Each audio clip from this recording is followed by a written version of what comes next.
Welcome to Quick Demo Look, where we look at some upcoming game demos and see if they're worth your time and money. Ever since I played Stardew Valley and Forager, I've been looking for another indie title to sink my teeth in. I'm a huge nerd for farming sims, and just as I needed my fix, this is when I stumbled across a game called Research Story. Be mindful, however, as this game is still in early access, so a lot of things are still subject to change, but this is a little look into the game for now. The objective of this video is to see if the demo proves the game to be worth buying, and how much it makes me see the game as a whole. Demos are a gateway and a sneak peek to a game, so this will be the main question. Does this demo make me want to buy the game? Personally, I think Research Story is a game that seems to be inspired by other indie titles such as Stardew Valley and Forager. The pixel graphics seem very reminiscent of Forager, but the movement and action mechanics feel a little rugged and was not as fluid as the said inspiration. Aside from the graphics, the character portraits are very beautiful, and I really do like me some anime characters, so that's a plus for me. I like to think this game's main mechanic is broken down into three main parts. Like the name suggests, this game firstly is all about research, and research. You have three available research tabs that you can have ongoing in a given time. And here, you can research the produce collected from animals or foraged from fruits, vegetables, flowers, and etc.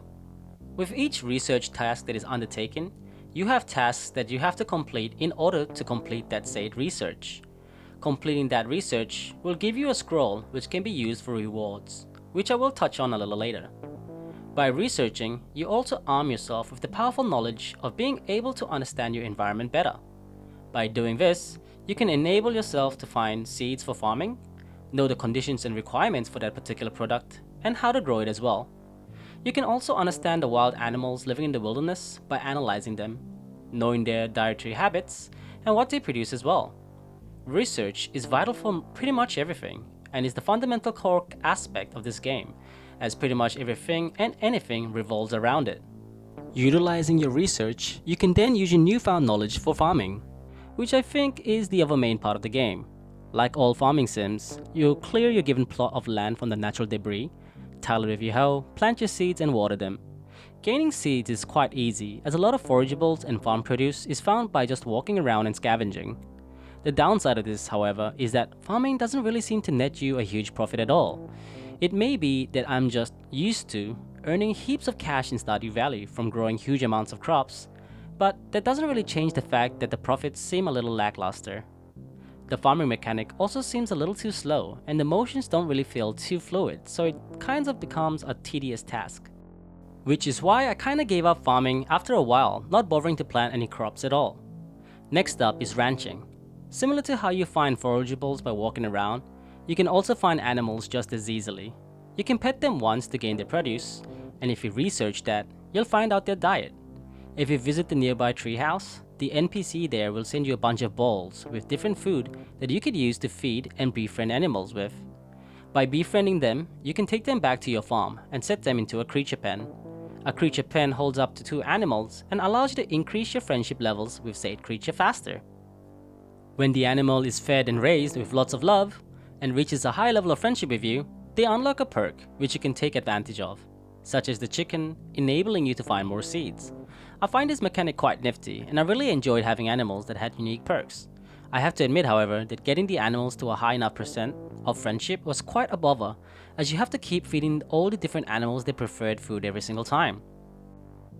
Anyways, after you complete all your researches on the animals and farm produce, you can take your scrolls down to the town, to the Violet Archives, which kind of reminds me of the community center, but a functional one that actually has a use. Here you have a bunch of bundles for different types of crops and animals where you can complete for rewards, and feel a little satisfaction every time you complete a bundle. Since this is a demo sneak peek, a lot of the function of the archives is inaccessible in the demo, but there seems to be other tasks that you can do as well, such as donating archives, looking at exhibitions, and seeing your archive rank.